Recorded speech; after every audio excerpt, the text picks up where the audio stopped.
I am going to be showing you guys how to make grilled mahi-mahi, lemon butter caper sauce, and an orzo salad with cannellini beans, broccoli rabe, and tomatoes.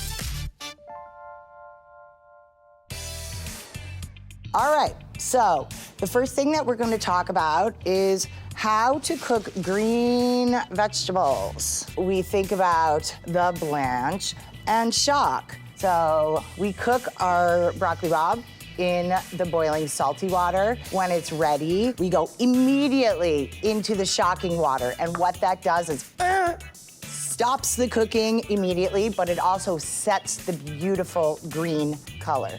So to prep my broccoli rabe, we have some tough stems at the end of this. I'm just going to cut that right off.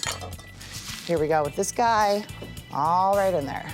We swim it around for a second, and then, now, I have my orzo. This will probably cook 8 to 10 minutes or so, but I'm gonna check it and bite it to know when it's ready exactly. So once our broccoli rabe is cold, I'm gonna squeeze it out a little bit, okay? And there we go. All right, now I'm gonna think about the other stuff that I wanna put in my salad.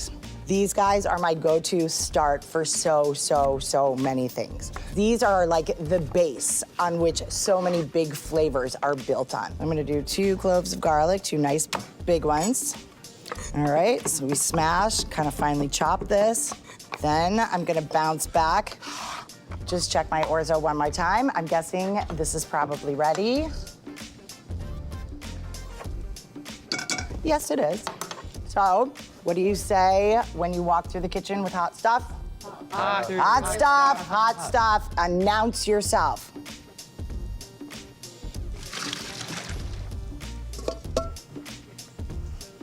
Let's just hold this in there for a minute. Okay, so I'm gonna coat the bottom of my pan generously with olive oil. And I'm gonna add my onions, salt, and a little crushed red pepper. After my onions are sweated, then I'm gonna add my garlic, and then I'm gonna add my tomatoes in there because I want the tomatoes to kind of break down and almost become like a little bit saucy. Now, my broccoli rabe. So I'm gonna chop this up a little bit. Okay, so my onions are nice and sweaty. I'm adding my garlic to this. My garlic. Nice things happening. Now I'm gonna add my tomatoes. And I'm gonna add my beans in at the same time now too. All right, so I'm just gonna add in a little bit of chicken stock, not crazy amounts. So I'm just gonna let this cook until my chicken stock is cooked down 2/3 of the way, and then I'm gonna come back and give this a little love. Okay, so let's start to think about our sauce mise en place. So I have 2 cloves of garlic. I'm just gonna whack a little bit, but I'm gonna leave these garlic cloves mostly whole. Now, the zest of 1 lemon. Now we're gonna do the juice of a lemon. There we go. All right, so when we think about our sauce, we're gonna finish the whole thing off with some chives. We stir in the chives at the last second because we don't want them to turn color. Let's take a look, seeing what's going on over here. The tomatoes are breaking down a little bit, so I'm gonna add my orzo in now.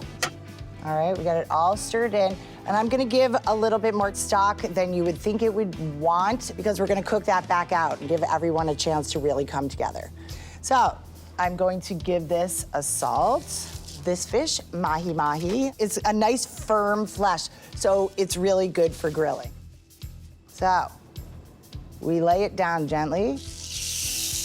All right. Now, fish, it kind of tells you when it has cooked because as it cooks, like see around the edges even, you can start to see it turns opaque and white.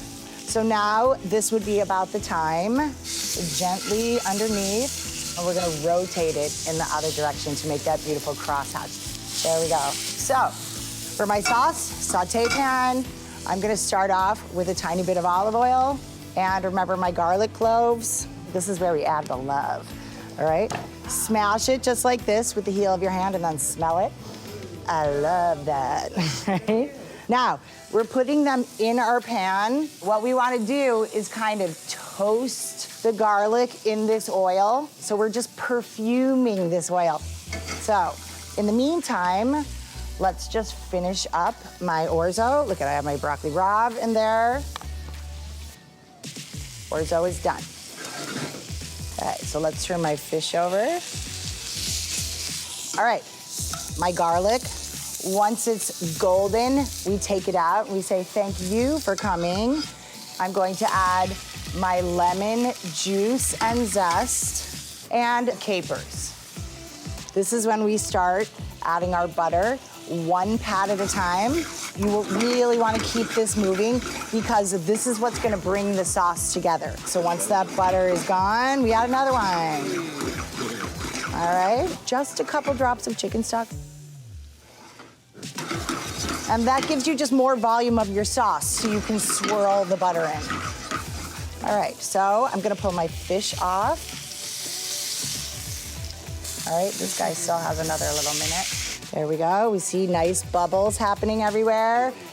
And sweat. It's the shimmy, shimmy, shimmy, right? There we go. Come on out. All right, and there we go. I'm gonna let my sauce hang out for a second, and let's start plating. So here we go. Okay, I'm gonna lean my fish right on there. My chives, I'm gonna add a little bit of sauce just kind of on the edge of my fish. So it sort of like gives my fish sort of a lemony, buttery, capery hug. And there we go, voila. Okay, do you wanna try it? Oh, yeah. Yeah.